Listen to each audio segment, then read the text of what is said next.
And I remember in the morning, my homie called me up. He wanted to smoke some bud, you know? We went to go buy the blunt. Cause with that homie, man, he would take us everywhere, man. You know, he would always tell me, hey, dog, am I down with you? Am I down with you? You know, he just wanted to know that he was down with me, you know?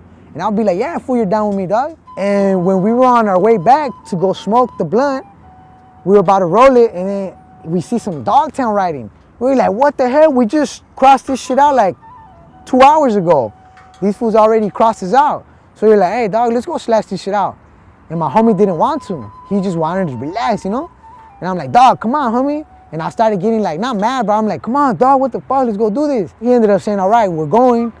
And he parks. He gets off the car, you know, to look at it, and the cops are coming. I'm riding it. When I'm done crossing them out, I see a black truck coming towards us, you know, coming towards me, you know. I told my homie, hey, dog, watch out with that truck, you know, from far away. I was like, all right. And then he went across the street. The truck waited for him to cross the street, you know. They were already turning, and they just waited for him to cross the street. I'm like, oh, well, they ain't gonna do nothing. So I kept looking at them. They kept looking at me. So then when they kept looking at me, like, what the fuck you fools looking at, homie, you know? That's why I had told the truck. I'm like, what the fuck you fools looking at? I told them that. They cracked the door open, the passenger. He didn't get off. So that's when I was gonna get into my homie's car. I opened the door, and that's when that guy ran out. And when he ran out, you know, he started shooting towards me. So when he started shooting towards me, I turned the corner, and I ran. And that's when I heard more gunshots, and I could hear a tire on burning tire, you know, like, So I'm thinking, oh yeah, the homie got away, you know, like he burnt out on him. I'm sitting right there in just court of course. I tried my case, you know, the juries found me, what they call hung jury, you know, the 12 get together, you know, they decided, and it went 6 and 6, so man, they tried to offer me a deal, you know, 14 years, and I was like, nah, I'm not gonna do that, you know, like I'm innocent, you know, you guys got the wrong dude, you know. Basically, you know, my witness was my rival enemy, you know, a rival gang member because, you know, we grew up in the different sides of the tracks.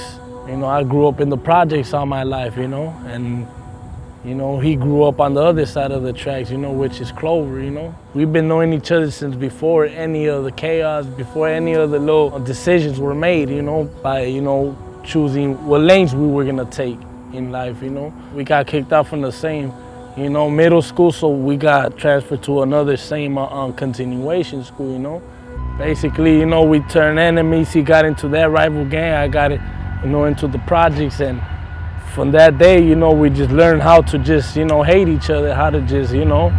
I go through the Ellie River and I go to my house, right? Next thing you know, I hear the helicopter. After the helicopter, I hear the ambulance. So that's when I started getting worried, you know? And I called my homie. I started texting him, nothing. He ain't texting back, he ain't even going to my pad. I called my girl. She told me, where are you at? Where are you? She's right there where that incident happened. She didn't know what happened though. She thought we crashed or something, you know?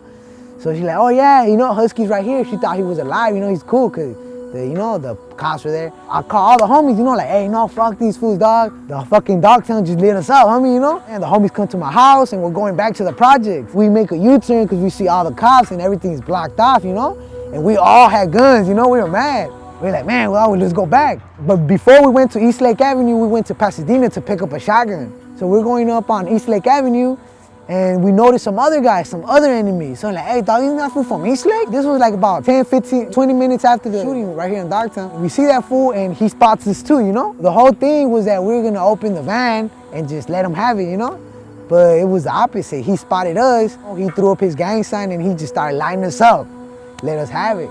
A gang member that has, you know, background, you know? They just went off his word. They tried to get me convicted off of murder for his word, you know? It was all hearsay they were trying to convict me off, you know?